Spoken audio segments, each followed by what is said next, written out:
Today we're out in Branson and just want to talk to you about gun laws a little bit.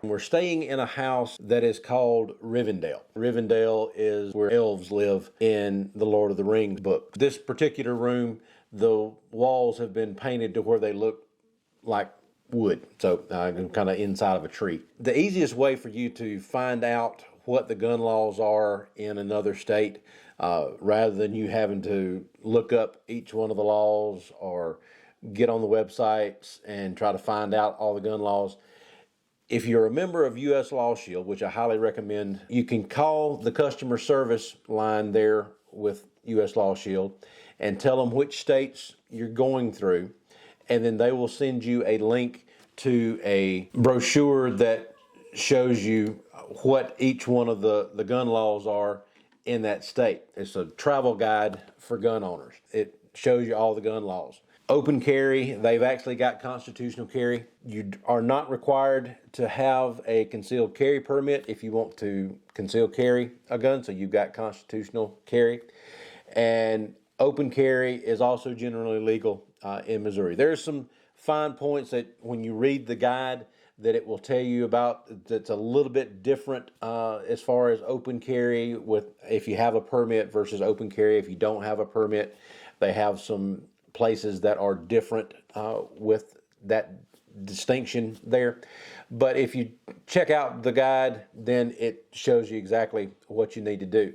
And when you get that link from U.S. Law Shield, then you can go to any of the states that you travel through. Like we came through North Carolina and Tennessee and Kentucky. We were in Illinois for maybe 30 feet and then came on into Missouri. Each one of the states that we went through have reciprocal agreements with South Carolina, so I was good when I was traveling through those states, all except for Illinois. If I'd have been in Illinois for a little bit any longer period of time, we'd had to do something different with the guns as we were traveling, but it was only, like I said, about a 30-foot stretch of road that we were in Illinois. You want to know what the laws are in each one of the states that you travel to because you want to keep yourself legal as you're traveling. Just in case anything happens to you, then you know that you're obeying the law in that particular state. Constitutional carry, depending on the state that you're in, sometimes like in Missouri, it makes a difference whether you have a permit or not, whereas in South Carolina, we've got the open carry with training. We don't have constitutional carry yet, so there's a little bit of difference. So you want to know what those differences are, and you can get yourself in trouble if you don't know what the differences are between each one of the states that you're going to.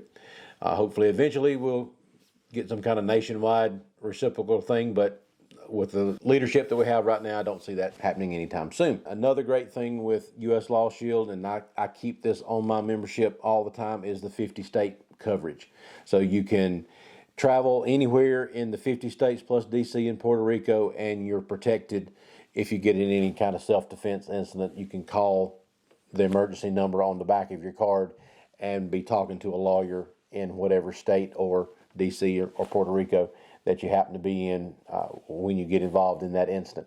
But it's a great way to keep yourself protected rather than having to try to find a lawyer on your own when you're in another state and you have to defend yourself. We'll have a link down in the description of the video, and you can use that link to sign up for U.S. Law Shield. And like I said earlier, I really highly recommend that everybody have this protection. It's a great way to keep yourself and your family safe if you get in trouble and you don't lose everything by having to just pay for a lawyer. So check out doublelegalgunworks.com, like and subscribe down at the bottom, and we'll talk to you later. Thanks. Bye.